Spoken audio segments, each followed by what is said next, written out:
You might want to turn this down a little, okay?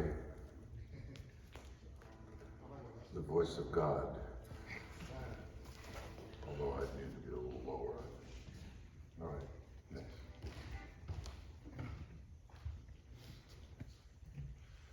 Okay, good morning. It's nice to see so many people here this early. This is our first group today. This is the Tuscaloosa County High School Jazz Combo. 4 Times Blue is what they have named themselves. They're under, I guess not the direction, but the guidance of Mr. Nick McDonald, and we're going to let them have at it.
turn on my mic.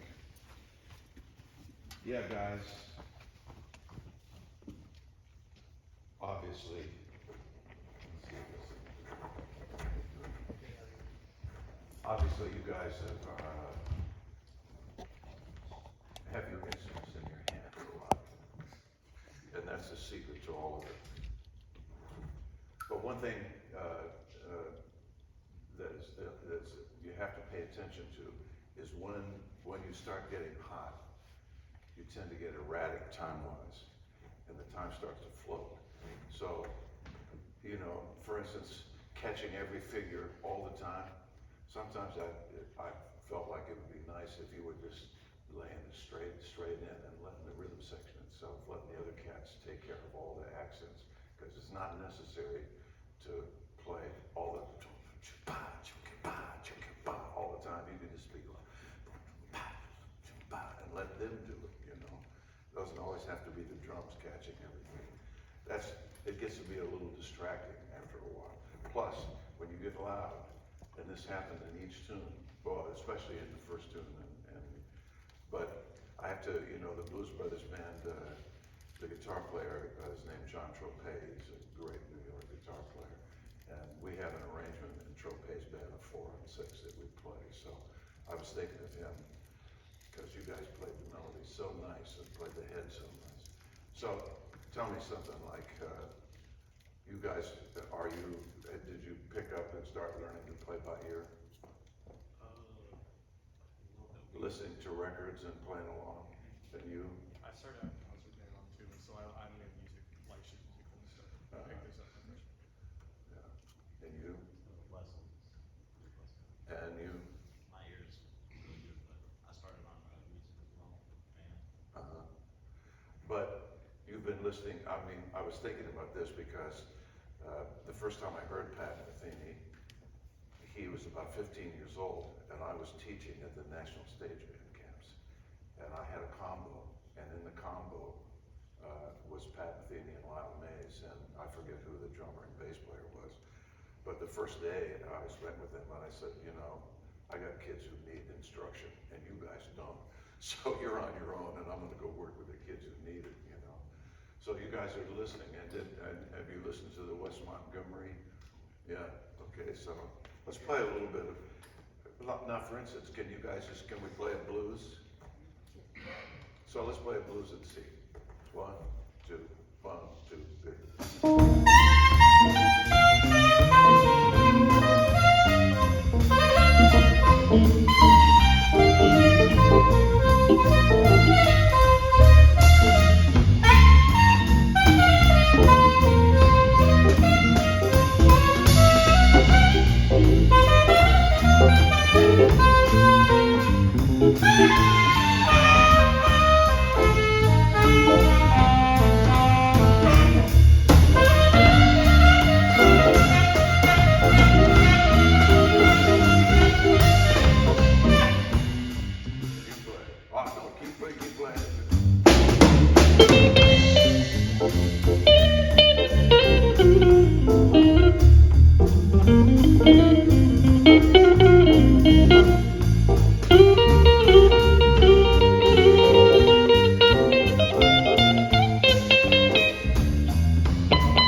I remember a few years ago hearing a wonderful high school band from Seattle, Washington, and there was a stunning young saxophone player. And his mother told me that he was spending so much time with the saxophone that he had gone from being an A student to a B student. And what should she do, you know? And I told her, I said, you know, you're standing in front of a runaway train at this point, and the best thing to do is just step aside and let him go, because he's spending 4 and 5 hours a day on his horn. And when you have that kind of passion, that's the kind of passion that players have, because music is,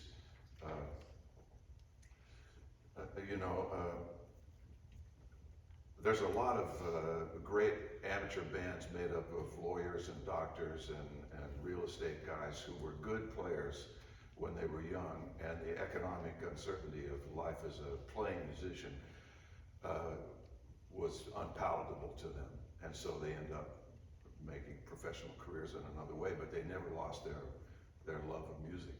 And so that love of music can carry through all of life. And tonight, the band that I'm going to play with, there's guys who are not professional musicians, but they're still playing and enjoying music. So I always tell young bands and young musicians that music is a place where you can see that if you put time in, serious focused time, you get results. And the better you play, the more fun it is. And the more spiritual it gets, because playing together is like in a group like this, it's like being on a basketball team. It's free, it's connected, you respond to each other. The better you play, the more fun it is. And so you guys are on your way, if you care to, if you're gonna sit in the practice room and spend the time, you can play, you know. And I guarantee you guys are having fun when you get together, right? Yeah, it's fun. And so the thing to do is enjoy it, and you know, there's something about practicing. I'm 77 years old, and so playing music has taken me around the world. I've played for presidents and kings and queens, and been to every great art museum all over the place. And I know great restaurants in Paris and London and Milan and Reykjavik, and so because of that, it's because of, and you know, I still practice every day, man. I'm still trying to add stuff to my repertory of playing, of my improvisatory repertory. So, and the great thing about the music thing is that there's only one criteria, and that's whether you can play or not. If you're 14 years old and you can play, you're a cat. And if you're 80 years old and you can play, you're a cat. The only ticket to admission is whether you can really play or not. It's a very clear bar in the professional music scene. So that in itself is a lovely thing, you know. And the thing I always like to is that when I tell my wife I'm going to work, I say I got to go play, which is sort of a nice way to make your living, you know. So anyway, you guys, I applaud you. You're doing good, and keep doing it and enjoying it. You know, the more you practice, the more time you spend, the more elevated it gets, the more connected it gets, the more fun it gets. Straight ahead. Good job of mentoring.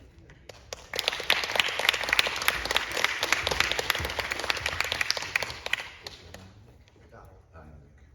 Yeah, good man. So your band must be good.